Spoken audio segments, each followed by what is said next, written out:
আসসালামু আলাইকুম, কেমন আছেন সবাই? আমি আছি আলহামদুলিল্লাহ ভালো, কিন্তু আমি বেশি ভালো না, আমি ঠান্ডা জ্বরে এখনও আছি। তো একজন আমাকে কমেন্ট করেছিল আমার অরিজিনাল লুক দেখবে এবং কেমন করে আমি মেকআপ করি, তার সব কিছু আমি শেয়ার করতেছি। বাট দেখতে হলে আমি কেমন অবশ্যই দেখতে হবে পুরো ভিডিওটি। বাট আমি গান দিলাম না, যেহেতু কপিরাইট খাবে। তাই দেখেন অলরেডি আমি কিন্তু আগেই টিভি প্যানকেক নিয়েছি অলরেডি, তারপরে পাউডার নিয়েছি, নর্মাল একটা পাউডার, তারপর হলুদ যে প্যানকেকটা ছিল ওটা নিয়েছি। ওটা নিয়ে আমি টেনে টেনে লাগাচ্ছি, আমি আসলে বসাইনি। তারপরে আমি নিয়ে নেবো এটা 28 নম্বরের মেকআপ। আমি 28টাই নেই, 28টা আমি নেই, 27টা কিন্তু ওই সময় দোকানে মার্কেটে পাইনি। সরি, আমি ঠান্ডায়। এবার আমি নাক কাটতেছি, তারপরে দুই পাশে কাটবো, পরে এটাকে ম্যাচিং করে নেবো আমি আস্তে আস্তে ধীরে ধীরে। আসলে আমার ভয়েসটা খুবই হচ্ছে না ঠান্ডার জন্য যেহেতু।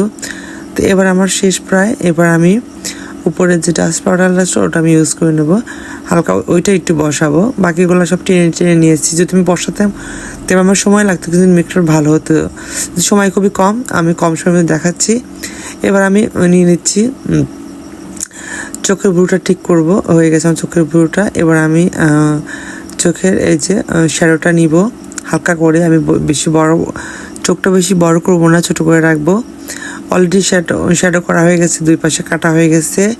এবার আমি হচ্ছে হাইলাইটার দিয়ে নাকটা শুধু একটু মারবো, মাঝখানে বর্ডারটা টেনে দেবো। আমি দুই টাইপের দুই পাশে মুখে আমি নিই না, শুধু নাকের পরই নেই, এটা হালকা করে হয়ে গেছে। এই তো এবার আমি একটা আইলাইনার নিয়ে আমি হচ্ছে আইলাইনার ঠিক করব, হয়ে গেছে। মাস্কারাটা এটা নিয়ে দিলাম, যাতে আমি যে আইল্যাশটা পরবো ওটা সুন্দরভাবে লেগে যাবে।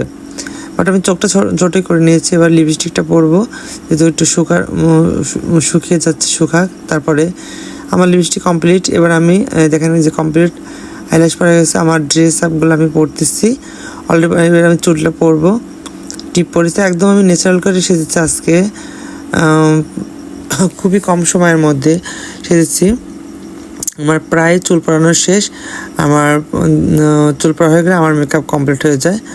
বাট আমার খুব একটা ভালো চুল দরকার, কেউ যদি পারেন আমাকে অবশ্যই নক করবেন, আমি অবশ্যই কিনে নেব টাকা দিয়ে। এইবার আমি খোপায় ফুল চুড়ি পরতেছি। এবার আমি হয়ে গেছে আমার প্রায় চুড়ি পরা, এই হাতে পরবো চুড়িটা। কেমন লাগলো অবশ্যই কমেন্টে জানাবেন। এবার দেখেন আমার লুকটা কেমন হয়েছে। দেখেন যে সিম্বলের মধ্যে করেছি আমি, নিচের চোখের নিচের পাশে একটু লাল দিয়ে হালকা কালো বর্ডার দিয়েছি। এবারে আমার দেখুন পুরো ড্রেস আপটাই আমি করেছি কেমন। কালোর পর হচ্ছে কালো ব্লাউজের সাথে কালো ওড়নার সাথে একটা কালারের লেহেঙ্গা নিয়েছি। থ্যাংক ইউ সো মাচ, ভালো থাকুন, আল্লাহ হাফেজ, টাটা।